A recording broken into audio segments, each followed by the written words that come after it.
నా పేరు మహతి.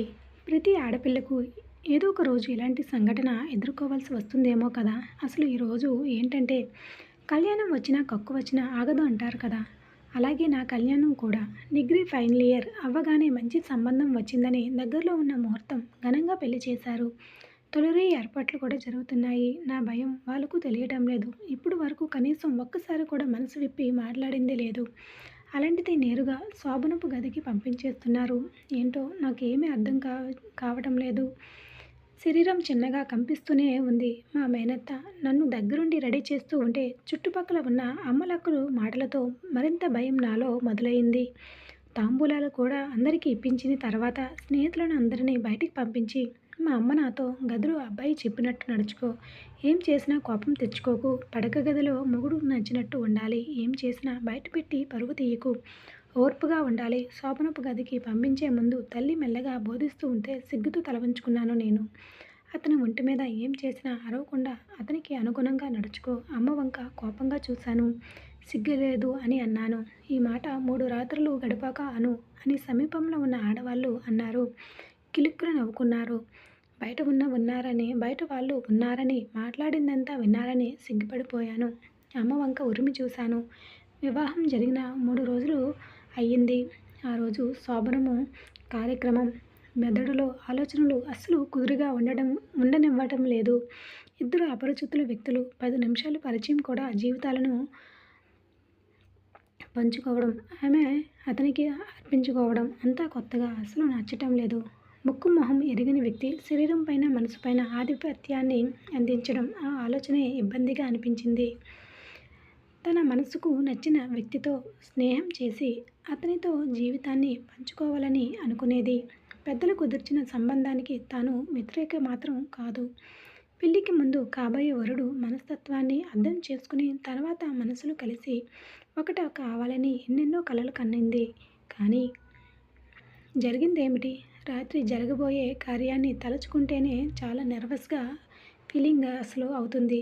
కళ్ళల్లో హాల్లో వరసైన వాళ్ళు, స్నేహితులు నడుమ పాల గ్లాసుతో శోభనపు గదిలోకి అడుగు పెడుతూ ఉంటే నా కాళ్ళు తడబడ్డాయి. శరీరం సన్నగా వణికింది. గుండె స్పందన హెచ్చించింది. తన వెనుక గది తలుపు మూసుకోవడం తెలుస్తూనే ఉంది. గుమ్మం దగ్గర నిలిచిపోయాను. విరాట్ 29 ఏళ్ళు ఉంటాయి. మంచి హ్యాండ్సమ్గా ఉంటాడు. ఇంజనీరింగ్ చదివాడు. చెన్నైలో ప్రాజెక్ట్ మేనేజర్గా పనిచేస్తున్నాడు. జీతం నెలకి లక్షల మాటే.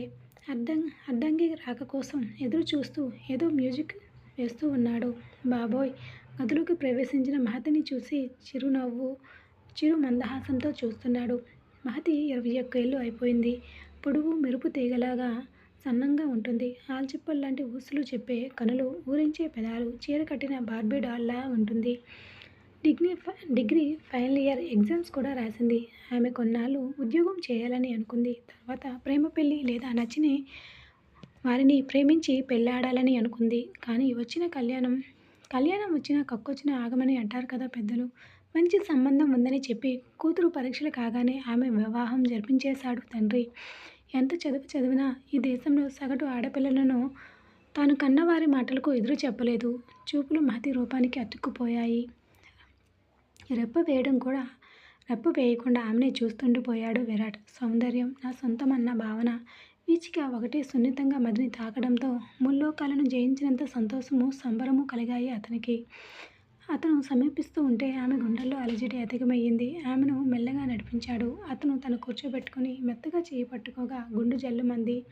తల వంచుకుని చేతిలో పాల గ్లాసు తను ఇచ్చింది. శోభనం నాడు భర్త ఎందుకు భార్య పాలు తాగాలి అన్నాడు చిరునవ్వుతో. ఆశ్చర్యంగా విప్పారిన కనులతో చూసింది. ఇందులో నా స్వార్థం కూడా ఉంది. నీ అధరామృతం కలిసిన పాలు తాగాలని, ఆ క్షణం మరింత మధురంగా ఉంటుందని అన్నాడు. మళ్ళీ చరుక్కున సిగ్గుతో కళ్ళు దించేసుకుంది ఆమె. సిగ్గుపడుతుంటేనే సగం పాలు తాగి కొంచెం నాకు పట్టించి మిగతాది తాను త్రాగాడు. తర్వాత ఇప్పుడు అతను ఏం చేస్తాడు అని కంగారు నా మదిలో. ఓరగా అతని వంక చూసా. తన మదిలో అలజడి అధికమయ్యింది. ఆమె చేతిని తన చేతిలోనికి తీసుకుంటుంటే తన చేయి సన్నగా వణకడం గమనించింది ఆమె. తనలాగే అతను కూడా నెర్వస్గా ఫీల్ అవుతున్నట్లు గ్రహించింది. చూడు మహతి, హఠాత్తుగా జీవిత భాగస్వామితో ఒకటి కావాలని ఈ ఏర్పాట్లు విచిత్రంగా లేదు. స్వాప్నం అనే ఈ వేడుకను అట్టహాసంగా జరిపించడం మనలాంటి వాళ్లకు కాస్త ఇబ్బందికరమే. అయినా బంధువుల సాక్షిగా దంపతులు మనసా వాచా కర్మణ ఒకరినొకరు అర్థం చేసుకోవడానికి, దగ్గరవ్వడానికి ఓ అపరిచితమైన వ్యక్తికి తన శరీరాన్ని అప్పగించాలంటే ఏ యువతికైనా ఇబ్బందికరమైన పరిస్థితి. అది ఒకరికొకరు అర్థం చేసుకుని మానసికంగా చేరువైన నాడు జరిగితే సంతృప్తి వేరు కదా. నమ్మలేనట్టు ఆశ్చర్యంగా వీక్షిస్తుంది మహతి. అంతలోనే అతను ఫోన్ రింగ్ అవుతూ ఉంది. ఎన్నిసార్లు కట్ చేసినా విసిగిస్తూనే ఉండడంతో తప్పక బాల్కనీలోకి వెళ్ళి మాట్లాడుతూ ఉన్నాడు. అర్ధగంట అయినా మాట్లాడుతున్న అతని మాటల ప్రవాహం ముగియకపోవడంతో నాకు నిద్ర వచ్చి చక్కగా ఒకవైపు బెడ్షీట్ తీసుకుని నిండుగా కప్పుకొని పడుకుండిపోయాను. పడుకున్న అంత ఆలోచనలు కుదురుగా ఉండటం లేదు. నిజంగా అతను మంచివాడా లేదా నటిస్తున్నాడా? ఒకటే ఆలోచనలో చూడగానే మంచివాడుగానే అనిపించాడు. మాట ప్రవర్తన కూడా మంచిగానే ఉంది. ఈ రోజుల్లో అర్థం చేసుకునే భర్త దొరకడం నిజంగా అదృష్టమే. అది ఈ రోజుల్లో ఇద్దరికీ ఎంత ముఖ్యం. అలాంటిది నన్ను అర్థం చేసుకుని అలా మాట్లాడుతూ ఉంటే నాకు చాలా హ్యాపీగా అనిపించింది. తన మనసు చదువుకునే వాడిలా అతను మాట్లాడుతూ ఉంటే వింతగా అనిపించింది.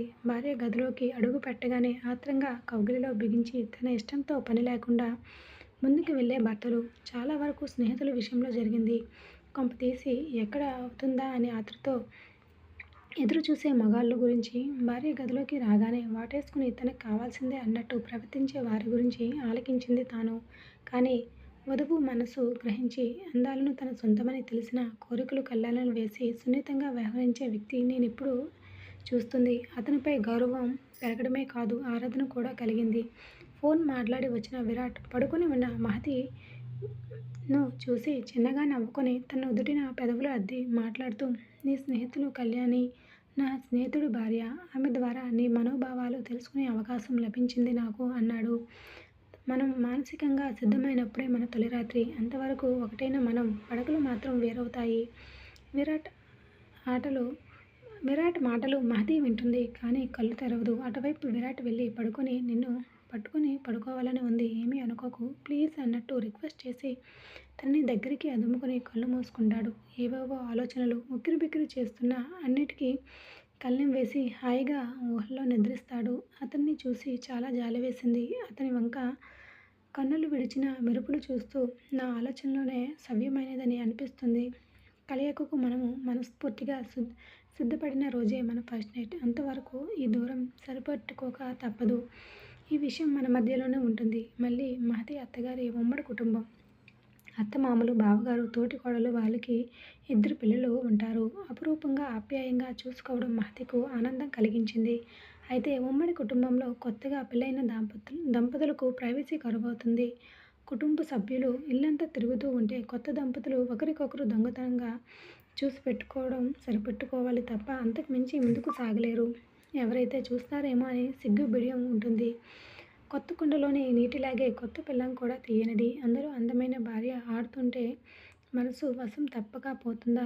రాత్రి నిగ్రహం పాటించిన పగలు మాత్రం ఏవేవో చిలిపి పనులు చేసేవాడు. నిజానికి కొత్త జంట మధ్య దూరాన్ని తగ్గించడానికి, ప్రేమానురాగాలు పెంపొందించడానికి అవసరం కూడాను. అటు వచ్చి ఇటు వచ్చి ఏదో ఒక తుంటరి పని చేసేవాడు. అతను ఎవరైనా చూస్తారేమో అని కంగారుగా దుక్కులు చేసేదానిని. నేను ఒకసారి వంటింట్లో ఉన్నప్పుడు వచ్చి హత్తుకోవడం, సడన్గా విరాట్ అలా చేసేసరికి ఉలిక్కిపడి గట్టిగా అరిచేశాను. ఏమైందమ్మా అని వదినగారు ఆతృతగా మహితను అడిగేటప్పుడు కానీ ఆమె అక్కడ ఉన్నట్టు గ్రహించలేదు విరాట్. జారుకుంటున్న భర్తని చూసి వదినకి ఏం చెప్పాలో అర్థమవక ఏమో చిన్నగా నవ్వుకుంటూ ఏమైంది విరాట్, ఎందుకు కిచెన్లో వచ్చావు అని అడిగితే, ఏమీ లేదు వదిన, నేను నీళ్ళు తాగడానికి వచ్చాను. ఏమైంది మహతి, ఎందుకు అలా అరిచావు అని ఏమీ తెలియని నంగినాచి తుంగభద్రలా అడిగిన విరాట్ను చూసి పెదవి విరిచి చూస్తూ ఏమీ లేదు, ఏదో మీద పడినట్టు ఉంటేను అంటూ తోటికోడలికి జవాబు ఇచ్చింది. మరొకసారి ఒంటరిగా దొరికిన భార్యను ముద్దు పెట్టుకున్నాడు. 3 నెలలు కావడంతో క్రమేపీ వారి మధ్య కొత్తదనము లేదు, బంధం ఏర్పడింది. అప్పుడే అక్కడికి వచ్చిన తల్లి కంటికి ఆ దృశ్యం పడింది. ఆమె చిన్నగా దగ్గడంతో చుట్టుకున్న చేతులు మహితను వదిలేశాడు. మహిత బట్టల మీద ఏదో పడింటేను అడగకుండానే కంగారుగా నోటికి వచ్చిన అబద్ధం ఏదో చెప్పేసి అక్కడి నుండి తప్పుకున్నాడు. నవ్వింది మహిత అతని కంగారు చూసి. అక్కడి నుండి పారిపోయాడు. అత్తగారి దృష్టిలో పడ్డందుకు సిగ్గుతో ముడుచుకుపోయింది మహిత. అలాంటి సంఘటనలు ఎన్నో. ఇచ్చిన మాటను నిలబెట్టుకుని అతని నిజాయితీకి ఇప్పుడిప్పుడే అర్థమవుతున్నాడు ఆమెకు. ఇప్పుడు కొత్తగా అనిపించలేదు. బాగా కావలసిన వెడల ఆత్మీయుడులా అనిపించాడు. తను అతనికి సమర్పించుకునే రోజు దూరంగా లేదని అనిపిస్తుంది. అంతలోనే మా అత్తగారు నా దగ్గరికి వచ్చి ఆవిడ చెప్పిన మాటకు ఒక్క క్షణం ఊపిరాడనట్టు అనిపించింది. ఎందుకు అలా జరిగింది? ఖచ్చితంగా మా అత్తకి నాపై అనుమానం వచ్చింది. మా ఆయన చేస్తున్న స్టంట్స్ అలాంటివి మరి. ఆయనతో మాట్లాడడం విన్నాను. అప్పుడు ఆయన ఏం చెప్పారో ఏంటో మా అత్తయ్య ఈ నిర్ణయం తీసుకుంది. మీరు కంగారు పడకండి. ఏమీ లేదు. మా ఇద్దరికి ఏకాంతం ఇవ్వడం కోసం వాళ్ళందరూ కూడా కొడుకును, కోడలని ఇంటికి ఇంటిని అప్పగించి హఠాత్తుగా తీర్థయాత్రలకు బయలుదేరింది కుటుంబం అంతా. వాళ్ళు అటు వెళ్ళగానే హుషారంతా మా ఆయన మొహంలో కనిపించింది. వెంటనే నన్ను రెడీ అవ్వమని చెప్పి షాపింగ్కి తీసుకుని వెళ్ళి నన్ను చీర తీసుకోమని అతను సపరేట్గా షాపింగ్ చేసుకుని వచ్చాడు. అడిగితే సీక్రెట్ అని చెప్పాడు. ఏం దాచాడో మరి అందులో. తర్వాత లైట్గా లంచ్ చేసి ఇంటికి వచ్చేసరికి తలుపులు తెరిచి ఉండడం చూసి ఒక్కసారిగా షాక్ అయ్యాను. ఈయన ఆత్రంలో గడియ పెట్టలేదు ఏమో అని అనుకుని అతని మీద అరుస్తూ లోపలికి వెళ్ళి ఎదురుగా ఉన్న వాళ్ళని చూసి షాక్ అయ్యాను. అతను నెమ్మదిగా బండి పార్క్ చేసుకుని వస్తున్నాడు. హుషారుగా విజిల్ వేసుకుంటూ చేతిలో కీసి ఎగరేసుకుంటూ ఆనందం ఆవిరైపోవడానికి ఎంతో సమయం పట్టలేదు. అదే రోజు బెంగళూరు నుండి భర్త పిల్లలతో దిగింది అతని అక్కయ్య మీనాక్షి. అదేమిటి చెప్పా పెట్టకుండా ఎలా ఊడిపడ్డావు? మొహంలో అమిదం తాగిన వాళ్ళ నీరసంగా అన్నాడు. విరాట్ సర్ప్రైజ్ చేద్దామని తాను పిల్లలతో కూడా వచ్చామంది. ఆముదం తాగిన భర్తను చూసి నవ్వుకుంది మహిత. ఫోన్ చేసిన మీనాక్షికి తల్లి చెప్పిన సమాధానం విని ఆ దంపతులను వదిలేసి కుటుంబం అంతా అర్జెంటుగా తీర్థయాత్ర కార్యక్రమం ఎందుకు పెట్టుకుందో అర్థమైపోయింది. తల్లి ఫోన్ తర్వాత మహతిని చూస్తూ ఉన్న మీనాక్షికి పిల్లలతో ఆడుకుంటూ వాళ్ళకి కావాల్సిన వండి పెడుతుంది. ఇటు తమ్ముడు ఫిట్లు కూడా చూస్తుంది.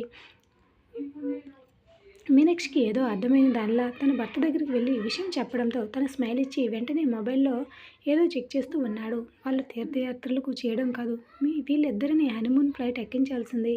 ఎన్ని రోజులైనా ఎన్ని నెలలైనా ప్రాజెక్ట్ వర్క్ పట్లగాయ అంటూ ఎక్కడికి వెళ్ళలేదు అని అంటాడు. మీ బావ టికెట్స్ బుక్ చేశారు. వారం రోజులతో పాటు బాగా ఎంజాయ్ చేయండి. అంతవరకు ఇంటిని చూసుకుంటాలే నేను అని అంటుంది. అక్క, నాకు ఆఫీస్లో ఇంపార్టెంట్ ప్రాజెక్ట్ వర్క్ ఉంది. లీవ్స్ ఇవ్వరే, అర్థం చేసుకో. అమ్మ కూడా నన్ను అడిగింది. అమ్మకి అదే విషయం చెప్పాను. అందుకే మమ్మల్ని వదిలి వాళ్ళు వెళ్ళిపోయారు. నువ్వు మళ్ళీ మొదలు పెట్టుకు. అసలు ఎండి ఒప్పుకుంటాడో లేదో అంటే చెప్పుకోరా, నేనైతే డిసైడ్ అయిపోయా అని మీనాక్షి అంటుంది. అయినా నీ ప్రాజెక్ట్ ఎక్కడికి పారిపోదు. మళ్ళీ ఈ రోజుల్లో తిరిగి రావు. ఆఫీస్లో పర్మిషన్ తీసుకుంటావో లేదా ఫ్రెండ్స్తో మేనేజ్ చేసుకుంటావో చేసుకో. ఎల్లుండి ఫ్లైట్కి టికెట్స్ తీశారు కదా, మళ్ళీ లగేజ్ మొత్తం సర్దుకో. ఆమె సంభాషణ ఆలకించింది మహతి. ఆడపడుచును ఆరాధనగా చూసింది. మొత్తానికి మా ఆడపడుచు బలవంతంతో ఇద్దరూ కూడా కులి మనాలి వెళ్ళాము. వెళ్ళిన వెంటనే కూడా విరాట్ ఏమాత్రం తొందర చూపించకుండా నాకు గౌరవం ఇస్తూ అన్ని ప్లేసెస్లో తిరుగుతూ ఉన్నాము. రాత్రి అయ్యేసరికి అతను చేసే అల్లరి ఒక్కొక్కసారి నన్ను నేను వెంటనే అతనికి ఇచ్చుకోవాలి అనిపించేది, ఒక్కొక్కసారి పాపం అనిపించేది. అందుకే ఇప్పుడు సర్ప్రైజ్ ప్లాన్ చేద్దామని హోటల్లో వన్ డేకు స్పెషల్ రూమ్ ఒకటి డెకరేట్ చేయమని మా అన్నయ్య సహాయంతో అరేంజ్మెంట్స్ చేశాను. అలా బయటికి వెళ్ళి బోటింగ్ తర్వాత దగ్గరున్న ప్లేసెస్ అన్ని చుట్టుకుని వచ్చిన తర్వాత నైట్ ఆ రోజు షాపింగ్ మాల్లో కొన్న సారీ కట్టుకుని తల నిండా పూలు పెట్టుకుంటున్న నన్ను ఓరగా విరాట్ చూస్తున్న చూపులకు ఒళ్ళంతా సిగ్గుతో కమ్ముకుంది. తను రెడీ అయి వచ్చే లోపల నేను బుక్ చేసుకున్న ఆ రూమ్కి వెళ్ళిపోయాను. గదిలో లేని నన్ను చూసి ఒక్కసారిగా విరాట్లో కంగారు. వెంటనే అతను వచ్చిన టైంకి ఫోన్ చేస్తూ ఉన్నాను. ఆశ్చర్యంగా నా నెంబర్ చూసి ఫోన్ లిఫ్ట్ చేసిన విరాట్ వెంటనే నెంబర్ చెప్పి అక్కడికి రమ్మనడంతో అక్కడేం చేస్తుంది ఇది అని కనిపించడం లేదు వచ్చి అక్కడ ఉన్న సెటప్ అంతా చూసి నిజంగా షాక్ అయ్యి నిజంగానా అని మెరిసే కళ్ళతో 100 మతాబులు వెలుతురు ఉంటుందేమో విరాట్ కళ్ళలో అలా చూస్తే అనిపించింది అతని మొహం. ఒక్కసారిగా ఆ రాత్రి మా ఇద్దరికి కూడా ఎంతో ఆనందంగా గడిచింది. అంటే మాటల్లో చెప్పలేము. ఇద్దరము మాటల్లో చెప్పలేని భావాలు, ఒకరికొకరు ఏకాంతంలో పంచుకునే రుచులు, ఒకరికొకరు కొత్తగా కనిపించాము. విరాట్ నా దగ్గరికి వస్తున్న కొద్దీ నాలో సిగ్గు కమ్ముకొని వెనుకడుగులు వేస్తూ ఉన్నాను. వెనక్కి గోడ ఉండడంతో దానికి అతుక్కుపోయాను. ఎప్పుడు చూడని కొండితనం అతనిలో మళ్ళీ చిగురించింది ఆ క్షణం. వదలను అంటూ నన్ను అల్లుకుంటూ శరీరం మీద ఉన్న ఒక్కొక్క వలువలు వేరవుతూ దూరమైన వలువల దగ్గర ముద్దులు అద్దుతూ విరాట్ చిలిపి పనులు కూడా ఒకరికొకరు ఒదుగుతూ సృష్టికార్యానికి శ్రీకారం చుట్టి ఆ రాత్రిని ఎంతో ఆనందంగా పంచుకున్నాము. ఇది నా అభిప్రాయాలకు గౌరవం ఇచ్చే విరాట్ను ఆ రోజు నుండి ఏ రోజు కూడా దూరం పెట్టలేదు. అతని మంచితనం తెలుసుకుని అతని అనుగుణంగా ఉండేదాన్ని. ఆ రోజు షాపింగ్ మాల్‌లో ఉన్న మినీస్ కూడా ఒక రోజుకొకటి వెరైటీస్ వేసుకొని కొత్తగా అనుభవాలు పరిచయం చేస్తూ ఉన్నాడు విరాట్. అతనిలో ఉన్న మరో యాంగిల్ కూడా నాకు పిచ్చెక్కించేది. అలా వారం రోజులు కూడా బయట ప్రపంచంతో మాకు పని లేకుండా మా ప్రేమ లోకంలో మేము మునిగిపోయాము. ఈ కథ మీకు ఎలా అనిపించిందో కామెంట్ చేయండి and like the video. Thanks for listening.